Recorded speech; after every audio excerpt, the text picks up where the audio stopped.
Hello दोस्तों, नमस्कार। कैसे हैं आप सब? आई होप कि आप सब अच्छे होंगे और खूब बढ़िया से मन लगाकर पढ़ाई वढ़ाई कर रहे होंगे। तो आप लोगों को हिंदी टीजीटी पीजीटी के प्रश्न मिल रहे हैं, एलटी ग्रेड यूजीसी नेट सभी के प्रश्न मैंने यहाँ पर रखे हुए हैं। तो आप लोग कंटिन्यू लगे रहिए हमारे साथ। तो चलिए आज के सेशन को चालू करते हैं। आप लोगों को कभी निराश नहीं करेंगे। बहुत ही अच्छे अच्छे प्रश्न हैं जो परीक्षा में पूछे जाते हैं। बिल्कुल वही प्रश्न आप लोगों को मिलता रहेगा। तो चलिए आज के सेशन को स्टार्ट करते हैं। आज के सेशन का पहला प्रश्न देखते हैं। नई कविता। नई कविता अज्ञे जी की है। किसकी है? नई कविता अज्ञे जी की मानी जाती है या है ही इनकी। पहला ही देख लेना, वन लाइनर प्रश्न होगा, नोट कर लेना इसको। नई कविता के जनक कौन है? हीरानंद वात्स्यायन अज्ञे जी इनका पूरा नाम है। किसका? नई कविता के जनक का। अगला है नवगीत, राजेंद्र प्रसाद सिंह का है। नवगीत किसका है? तो नवगीत है राजेंद्र प्रसाद सिंह का। और कभी कभी माना जाता है कि डॉक्टर शंभुनाथ सिंह ने भी इसको लिखा है। कौन? नवगीत को राजेंद्र प्रसाद। अगर ये प्रश्न में नहीं रहते हैं तो पहले राजेंद्र प्रसाद सिंह को लगाना, फिर अगर राजेंद्र प्रसाद नहीं रहते हैं तब शंभुनाथ सिंह को लगाना। किसके? नवगीत के रचनाकार। अगला है साठोत्तरी कविता। साठोत्तरी कविता किसकी है? तो यह है जगदीश गुप्त की। किसकी? जगदीश गुप्त की है। कौन सी? साठोत्तरी कविता। अगला है ताजी कविता। ताजी कविता के रचनाकार कौन होंगे? ताजी कविता है लक्ष्मीकांत वर्मा जी की रचना है। ताजी कविता के रचनाकार कौन? लक्ष्मीकांत वर्मा जी की रचना है। कौन सी? ताजी कविता है। अगला है तट की कविता। तट की कविता किसकी है? तो राम बच्चन राय की है। किसकी? तट की कविता है राम बच्चन राय की रचना है ये तट की कविता। अगला है अगीत। अगीत के रचनाकार कौन होंगे? रंगनाथ मिश्र की है। क्या? अगीत रचना रंगनाथ मिश्र की रचना है। कौन सी? गा यहाँ भी है, यहाँ भी है, इसको करके याद कर लेना। तो अगीत रंगनाथ मिश्र की है। अगला है बीट। बीट रचना किसकी है? तो बीट रचना है राजकमल चौधरी की रचना है। किसकी है? राजकमल चौधरी की रचना है। इम्पॉर्टेंट है, नोट कर लीजिएगा। अगला है अस्वीकृत। अस्वीकृत कविता है ये। यह है किसकी? तो श्री राम शुक्ल की रचना है। कौन सा? अस्वीकृत कविता। अगला है सहज कविता। सहज कविता के रचनाकार कौन होंगे? तो सहज कविता है रविंद्र भ्रमर की रचना है। कौन सी? सहज कविता रविंद्र भ्रमर की रचना है। इम्पॉर्टेंट ये भी है, नोट करते रहिएगा। अगला है 10वें नंबर पर सनातड़ी सूर्योदय कविता। सनातड़ी सूर्योदय कविता किसकी है? तो यह है वीरेंद्र कुमार अग्रवाल की रचना है। किसकी? वीरेंद्र कुमार जैन की रचना है। सॉरी, अग्रवाल नहीं, जैन होंगे। सनातनी सूर्योदय कविता वीरेंद्र कुमार जैन की रचना है ये। अगला है कैप्सूलवाद। अगली रचना है कैप्सूलवाद, डॉक्टर ओमकार नाथ त्रिपाठी की है। कौन सी? कैप्सूलवाद डॉक्टर ओमकार नाथ त्रिपाठी की है ये कैप्सूल। अगला है आ कविता। आ कविता के रचनाकार कौन होंगे? श्याम परमार। आ कविता के रचनाकार कौन है? श्याम परमार की रचना है। इम्पॉर्टेंट है, इसको भी फटाफट से नोट करते रहिएगा, वन लाइनर प्रश्न होंगे। आज की कविता किसकी है? तो आज की कविता है हरीश मैदानी की कविता है। कौन सी? आज की कविता हरीश मैदानी की रचना है ये। अगला है सांप्रतिक कविता किसकी है? तो सांप्रतिक कविता श्याम नारायण की है।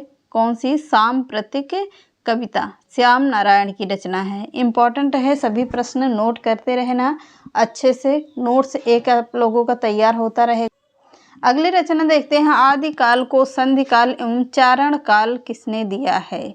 चारण काल नाम किसने दिया है? किसे? आदिकाल को संधिकाल एवं चारण काल नाम किसने दिया है? तो डॉक्टर राम कुमार वर्मा ने दिया है। कौन? डॉक्टर राम कुमार वर्मा के हैं।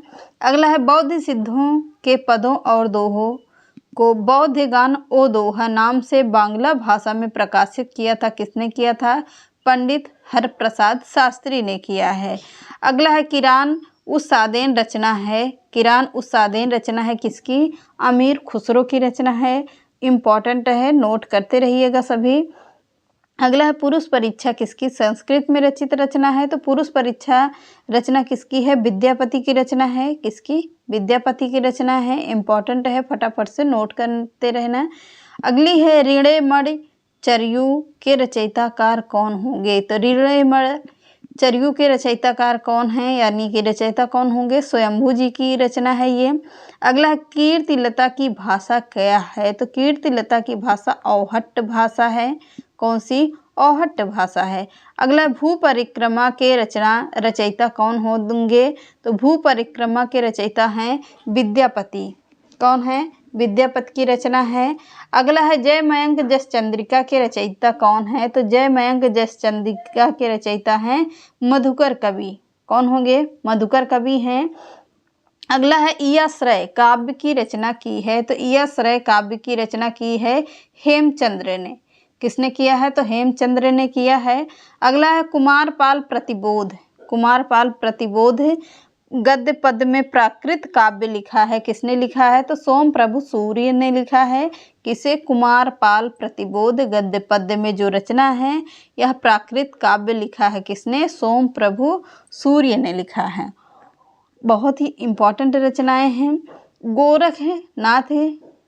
गोरखनाथ में किसके योग का सहारा लेकर हठ योग का प्रवर्तन किया था। तो गोरखनाथ ने किसके योग का सहारा लिया था, तो पतंजलि योग का लिया था। किसका, पतंजलि का लिया था। अगला है रत्नाकर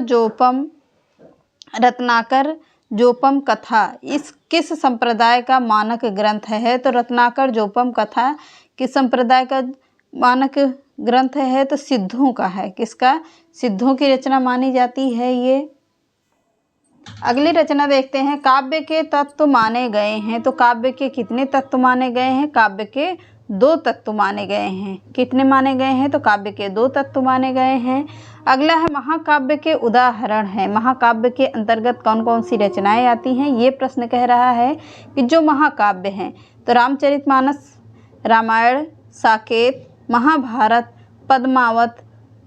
पद्मावत किसकी है, मलिक मोहम्मद जायसी की है। कामायनी है जयशंकर प्रसाद की। उर्वशी है किसकी, यह है रामधारी सिंह दिनकर की है। लोकयतन, इस कहानी के लोकयतन और एकलव्य कहानी का कन्फर्म नहीं याद है, पर रामचरितमानस तो आप लोगों को पता होगा, तुलसीदास की रचना है। रामायण महर्षि वाल्मीकि की रचना है। साकेत किसकी है, साकेत है जयशंकर प्रसाद की रचना। महाभारत वेद व्यास का है। पद्मावत किसका है, मलिक मोहम्मद जायसी का है। कामायनी है किसका, जयशंकर प्रसाद की ये भी है। उर्वशी है रामधारी दिनकर की है। लोकयतन इनका भी शायद लग रहा है कि रामधारी सिंह इनका जयशंकर प्रसाद क्या ही है, लेकिन कंफर्म करके बता देंगे। एकलव्य, ये दोनों कहानी का कंफर्म करके तो बताएंगे नहीं, आप लोग कमेंट करके बताइएगा। इतने दिन से मैंने इसको पढ़ाया भी है पर ध्यान नहीं आ रहा है। अगला है मुक्तक काव्य के उदाहरण हैं। तो मुक्तक काव्य के रचनाकार कौन होंगे, मुक्तक काव्य के उदाहरण में मुक्तक के अंतर्गत कौन सा काव्य आता है। मीराबाई के पद आता है, रामायणिया आता है, सप्तशती आता है। कौन किसके अंतर्गत आता है, तो मुक्तक काव्य के अंतर्गत आते हैं। कौन, मीरा के पद, रामायणिया, सप्तशती, और ये तीनों रचनाएं किसके आती हैं, मुक्तक काव्य के अंतर्गत आती हैं। अगला है काव्य कहते किसे हैं। तो काव्य कहते हैं दोष रहित सगुण एवं रमणीयार्थ प्रतिपादक जुगल रचना को क्या कहते हैं, काव्य कहते हैं। कौन कौन सा है काव्य, दोष रहित सगुण एवं रमणीयार्थ प्रतिपादक जुगल रचना को क्या कहते हैं, काव्य कहते हैं। अगला है काव्य के तत्व हैं। काव्य के कितने तत्व हैं, तो भाषा तत्व है, बुद्धि या विचार तत्व हैं, कल्पना तत्व हैं और शैली तत्व हैं।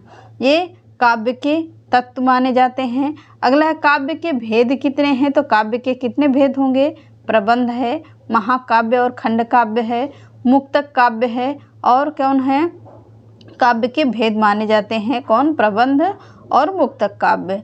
अगला है वामन के काव्य प्रयोजन माना है। तो वामन के ने काव्य प्रयोजन माना है किसे, दृष्ट प्रयोजन को, प्रीति आनंद की प्राप्ति, अदृष्ट प्राप्ति या कीर्ति प्राप्ति है। अगला है भामह की काव्य परिभाषा है। तो भामह की काव्य परिभाषा है शब्दार्थों सहित काव्यम। किसकी रचना है? भामह की काव्य परिभाषा है। अगला है प्रबंध काव्य का शाब्दिक अर्थ क्या है? तो प्रबंध काव्य का शाब्दिक अर्थ है प्रकृष्ट या विशिष्ट रूप में बंधा हुआ। क्लियर हुआ? अगला है रसात्मक काव्यम वाक्यम काव्यम परिभाषा किसकी है? तो पंडित जगन्नाथ का है। क्या? रसात्मक वाक्यम काव्यम। अगला है काव्य की कला पक्ष में निहित होती है। तो काव्य के कला पक्ष में निहित होती है क्या? भाषा निहित होती है। अगला काव्य में आत्मा की तरह माना गया है किसे? काव्य में आत्मा की तरह माना गया है रस को माना गया है। किसे? रस को माना गया है। अगला है सद्दोषो शब्दार्थो सगुणा वन लंकृति ही पुनः। यह किसका है? तो क्लाप्य परिभाषा है। ये किसका है?